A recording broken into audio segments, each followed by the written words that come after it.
warahmatullahi wabarakatuh. Halo anak-anakku semua, apa kabarnya kalian? Hari ini kita bertemu lagi dalam pembelajaran fikih. Kali ini kita akan mencoba untuk membahas tentang riba. Arti riba menurut bahasa adalah tambahan. Sedangkan riba menurut istilah adalah kelebihan ataupun tambahan pembayaran tanpa ada ganti ataupun imbalan yang disyaratkan oleh salah satu pihak dari dua pihak yang melaksanakan akad ataupun transaksi.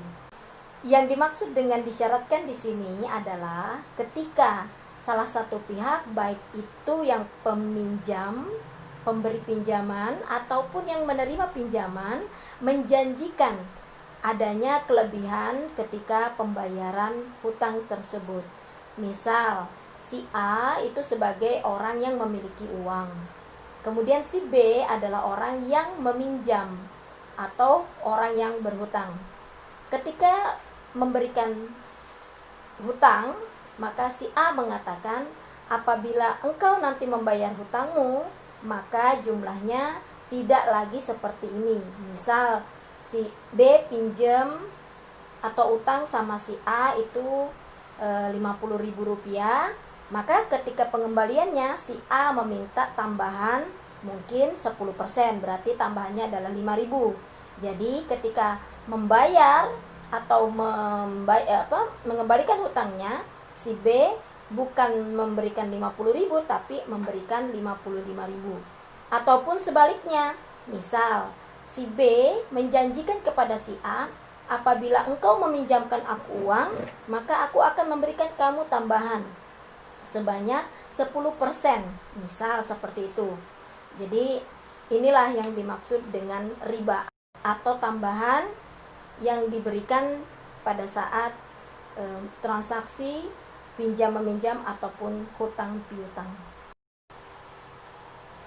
Adapun hukumnya riba adalah sangat jelas sekali, itu diharamkan oleh Allah Subhanahu wa taala. Ini dijelaskan Allah sebagaimana dalam firman-Nya surah Al-Baqarah ayat 275 dan surah Ali Imran ayat 130. Di dalam Quran surah Al-Baqarah ayat 275, Allah menjelaskan bagaimana sifat orang yang memakan riba. Dijelaskan di sini bahwa orang pemakan riba berpendirian seperti orang gila yang kerasukan setan. Dia akan selalu terus mencari mangsa agar supaya bisa diperdaya untuk melaksanakan riba. Di Indonesia, orang pemakan riba sering disebut dengan rentenir atau lintah darat. Sebagaimana istilah lintah, hewan lintah itu adalah hewan yang suka menghisap darah. Jadi diumpamakan orang yang suka melaksanakan riba ini atau melakukan riba ketika memberikan pinjaman ataupun utang, dia seperti menghisap darah orang yang diajak untuk melaksanakan riba tersebut.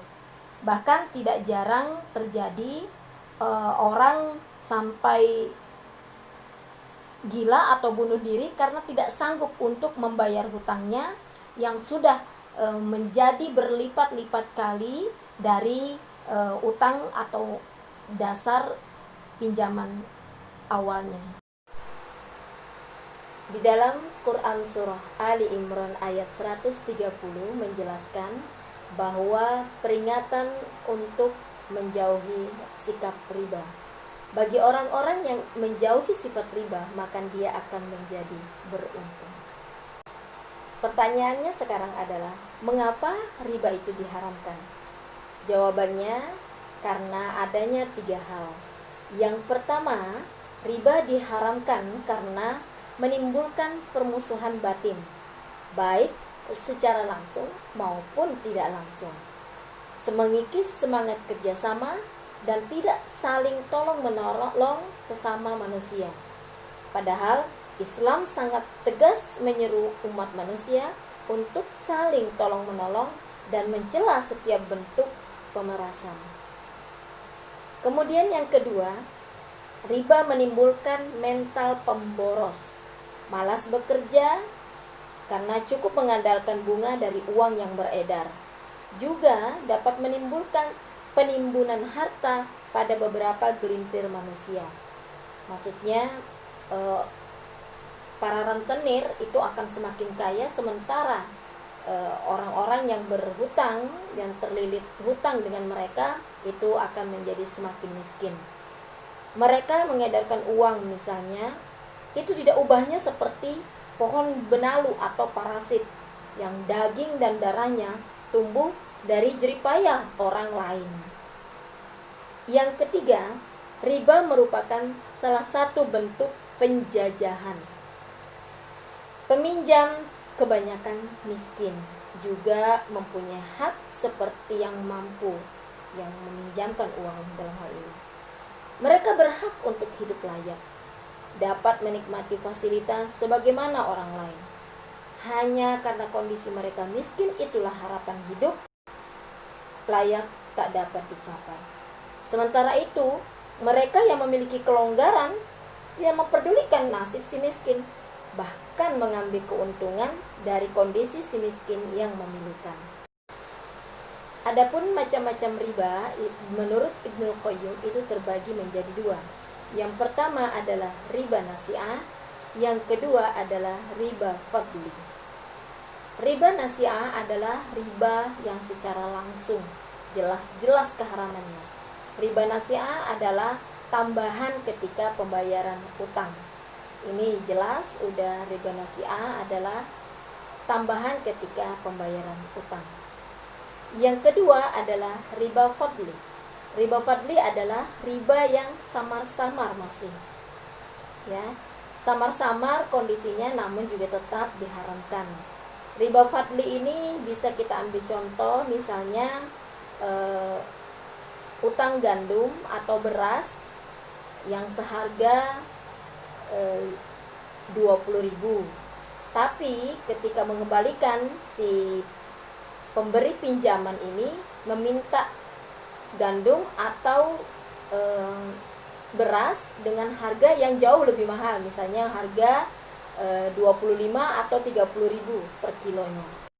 Atau misalnya meminjam barang, misalnya gandum dengan harga 10.000. Kemudian dia menjanjikan kepada si peminjam bahwa ketika dia akan mengembalikan gandum nanti, dia akan mengembalikan gandum dengan harga yang 20.000 atau dengan kualitas yang jauh lebih baik daripada yang dipinjamnya. Nah, ini namanya riba fadli. Hikmah dari diharamkannya riba diantaranya yaitu yang pertama, rentenir atau pemilik uang dapat selamat dari sikap serakah dan tamak terhadap harta yang bukan haknya. Yang kedua, dia akan terhindar dari sikap hidup malas karena hanya mengharapkan bunga uang yang dipinjamkan. Yang ketiga, dia akan terhindar dari perbuatan aniaya karena memeras kaum yang lemah. Yang keempat, tentunya dia akan selamat dari ancaman Allah Subhanahu wa taala dan laknat Rasulullah sallallahu alaihi wasallam. Sementara hikmah bagi orang yang meminjam atau orang lemah diantaranya yaitu pertama, selamat dari pemerasan yang dilakukan oleh rentenir. Yang kedua, selamat dari ancaman Allah Subhanahu wa taala dan laknat Rasulullah sallallahu alaihi wasallam karena melaksanakan riba. Yang ketiga, dapat memenuhi kebutuhan hidupnya dengan tenang. Kemudian, hikmah untuk kedua belah pihak adalah dapat menjalin hubungan kasih sayang sehingga dapat menimbulkan sikap atau sifat gotong royong dan saling menolong antara sesama. Nah, anak-anakku semua, demikianlah pembelajaran fikih hari ini tentang riba. Saya memiliki satu pertanyaan, silahkan kalian jawab pertanyaan ini di kolom komentar video ini. sertakan alasan kalian tentang jawaban kalian itu. Pertanyaannya adalah, apakah termasuk riba apabila orang yang berhutang atau orang yang meminjam mengembalikan dengan tambahan? Misal, saya pinjam 50.000. Di awal ketika meminjam, saya tidak mengatakan saya ingin saya siap untuk menambahkan, atau peminjam juga tidak memberikan syarat harus ada tambahan, dia hanya meminjamkan 50.000. Nah, tapi ketika saya mengembalikan, saya menambahkan 50.000 tersebut dengan beberapa ribu lagi. Misalnya saya tambahkan dengan 10.000 menjadi 60.000, karena saya merasa sangat berterima kasih ketika dipinjamkan uang tersebut atau dihutangkan uang tersebut, saya terbantu dengan masalah saya. Nah, pertanyaannya, apakah itu haram? Apakah itu riba atau bukan? Saya tunggu jawaban kalian. Demikian pembelajaran fikih hari ini. Semoga bermanfaat dan semoga kalian dapat lebih memahami tentang riba. Akan datang, Ibu akan menjelaskan tentang perbedaan mudharabah atau bagi hasil dengan bunga atau rente. Tunggu the next video. Jangan lupa dukung selalu channel ya. Assalamualaikum.